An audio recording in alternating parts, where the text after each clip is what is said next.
Isa sa mga major topic na pinagdedebatehan ng iba't ibang religious group sa iba't ibang panig ng mundo ay ang tunay na katayuan ng Panginoong Hesukristo. Merong mga nagsasabi na ang Panginoong Hesukristo ay tao lang. Meron ding mga nagsasabi na ang Panginoong Hesukristo ay Diyos na nagkatawang tao. Ngunit ano nga ba ang sinasabi ng banal na aklat? Yan ang ating pag-uusapan sa videong ito. Disclaimer muna tayo mga kaibigan. Ang videong ito ay ginawa hindi upang tapakan ang paniwala ng ibang mga religious group, kundi atin lamang isisiwalat kung ano ang ating mababasa. Pangalawa mga kaibigan, ang larawan na inyong nakikita ay hindi tunay na larawan ng Panginoong Hesukristo. Ito ay para lamang sa illustration at ang pinakaimportante ay kung ano ang iyong maririnig.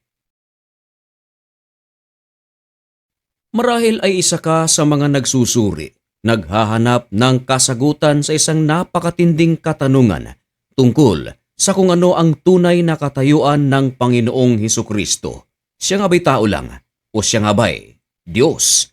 Unang-una mga kaibigan, merong sinasabi ang banal na aklat na mababasa sa Book of Galatians chapter 1 verse 1. Ganito ang ating mababasa. Si Pablo na apostol, hindi mula sa mga tao. Pansinin ng mabuti ang talatang ito mga kaibigan. Si Pablo raw, apostol, ang kanyang pagka-apostol hindi mula sa mga tao, ni sa pamamagitan man ng tao, kundi sa pamamagitan ni Hesukristo at Diyos Ama na siya sa kanya'y muling bumuhay. Maliwanag sa talatang ito mga kaibigan kung ating pag-iisipan ng mabuti na ang pagka-apostol ni Pablo ay hindi mula sa tao at hindi sa pamamagitan ng tao, kundi sa pamamagitan ni Hesukristo. Lumalabas mga kaibigan na ang Panginoong Hesukristo ay hindi tao. Dito pa lang sa talatang ito ay atin ang masasagot ang isa sa mga napaka-importanting tanong na kung ang Panginoong Hesukristo ba ay tao lamang. Maliwanag dito mga kaibigan, hindi tao ang Panginoong Hesukristo. Pero ang tanong, bakit sinabi mismo ng Panginoong Hesukristo na siya'y tao? Ito mga kaibigan ay mababasa naman sa Book of John, chapter 8, verse 40. Ganito ang nakasulat, datapwat ngayoy, pinagsisikapan ninyo akong patayin na taong sa inyo'y nagsasaysay ng katotohanan na aking narinig sa Diyos, ito'y hindi ginawa ni Abraham. Maliwanag sa talatang ito mga kaibigan na nagsalita ang Panginoong Hesukristo at inamin niya na siya ay tao. Tao na nagsasaysay ng katotohanan. Meron pang isang talata mga kaibigan na isinulat ni Apostol Pablo na nagpapatunay na ang Panginoong Hesukristo ay tao. Ito ay nakasulat sa 1 Timothy chapter 2 verse 5. Ganito ang nakasulat, sapagkat may isang Diyos at may isang tagapamagitan sa Diyos at sa mga tao, ang taong si Kristo Jesus. Napakaliwanag mga kaibigan na sinasabi dito na ang Panginoong Hesukristo ay tao. Kung ganun, bakit meron tayong mababasa na ang Panginoong Hesukristo ay hindi tao ayon sa Galatia 1:1 at meron din tayong mababasa na ang Panginoong Hesus ay tao? Bakit hindi natin tanungin si Juan na nagsiwalat kung ano at saan galing ang Panginoong Hesukristo? Malinaw ito na nakasulat sa aklat ni Juan, chapter 3, verse 13. Ganito naman ang ating mababasa, at walang umakyat sa langit, kundi ang nanggaling sa langit. Sa makatuwid bagay ang anak ng tao na nasa langit. So ang Panginoong Hesukristo mga kaibigan ayon kay Juan na siya ay anak ng tao. Pero sa kauna-unahan mga kaibigan sa bersikulong ito, walang umakyat sa langit, kundi ang nanggaling sa langit. Maliwanag din sa talatang ito mga kaibigan na ang Panginoong Hesukristo bagamat tinatawag na anak ng tao, ay mula siya sa langit. Paano nga ba naging tao ang Panginoong Hesukristo kung siya ay nagmula sa langit?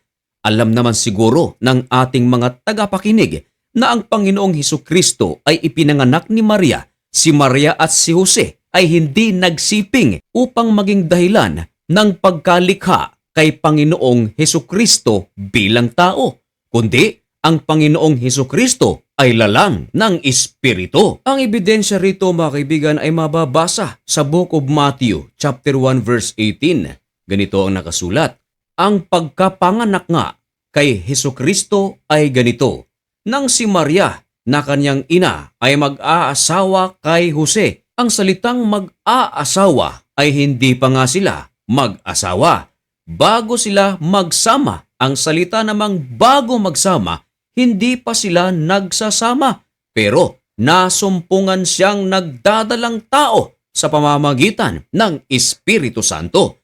Maliwanag pa sa sikat ng araw mga kaibigan na ang pinaglihi ni Maria ay lalang ng Espiritu Santo. Kaya maliwanag na ang katayuan ng Panginoong Hesukristo sa kanyang pagkapanganak ay hindi normal gaya ng mga tao, sapagkat lahat ng mga tao ngayon maliban kay Eva at Adan, ipinanganak ito sa pamamagitan ng sperm at kinakailangang magsiping muna ang asawa upang magkaroon ng anak.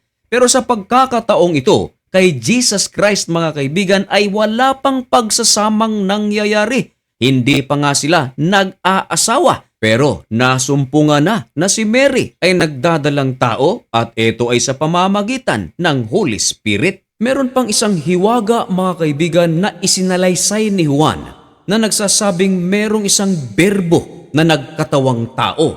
Ito mga kaibigan ay mababasa sa Book of John chapter 1 verse 14. Ganito ang nakasulat, at nagkatawang tao ang berbo. Take note mga kaibigan, maliwanag pa sa sikat ng araw na sinasabing nagkatawang tao ang berbo. At tumahan sa gitna natin at nakita namin ang kanyang kaluwalhatian. Kaluwalhatian gaya ng sabugtong ng Ama, na puspos ng biyaya at katotohanan. Bago pa magkatawang tao ang berbong ito, ano kaya ang kanyang kalagayan? Iaatras natin ang pagbasa mga kaibigan sa John pa rin, chapter 1, verse 1. Ganito ang nakasulat, nang pasimula, siya ang berbo, at ang berbo ay sumasa Diyos, at ang berbo ay Diyos. Maliwanag mga kaibigan na merong berbo dito na tinutukoy, at ang berbong iyon ay Diyos. At kung ating ibabalik mga kaibigan sa John chapter 1 verse 14, ang berbo ay nagkatawang tao. Sa chapter 1 verse 1 naman, ang verbo ay Diyos. Kaya maliwanag mga kaibigan, ito ang kasagutan sa katanungan na kung bakit tinawag ang Panginoong Hesukristo na tao, sapagkat nagkatawang tao. Maliwanag sa mga bersikulo na ating binasa, nagpapatunay ito na ang Panginoong Hesukristo ay hindi tao lang, kundi siya ay nagkatawang tao. Ang tanong, meron bang mababasa na ang Panginoong Hesukristo ay Diyos? Well, doon pa lang mga kaibigan sa John 1:1, yung berbo nga, yan nga yung nagkatawang tao, yan nga si Jesus. Ang berbo nga ay Diyos. Pero ayon pa mga kaibigan sa isang talata na mababasa sa Tito Kapitulo 2, versikulo 13, ay ganito naman ang nakasulat, na hintayin yaong mapalad na pag-asa at ang pagpapakita ng kaluwalhatian ng ating dakilang Diyos at tagapagligtas na si Hesukristo. Maliwanag pa sa sikat ng araw mga kaibigan na binanggit dito sa libro ni Tito na ang Panginoong Hesukristo ay tagapagligtas at Diyos. Siya rin ang mapalad na pag-asa. Iilan lamang ito mga kaibigan sa mga pruweba na ang Panginoong Hesukristo ay hindi tao lang, kundi siya talaga ay Diyos.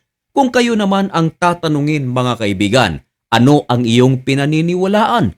Tao nga lang ba si Kristo o nagkatawang tao? Tao nga lang ba si Kristo o siya'y Diyos? Ipaalam ang inyong mga komento dyan sa comment section. May God bless you and thank you so much for watching. Goodbye.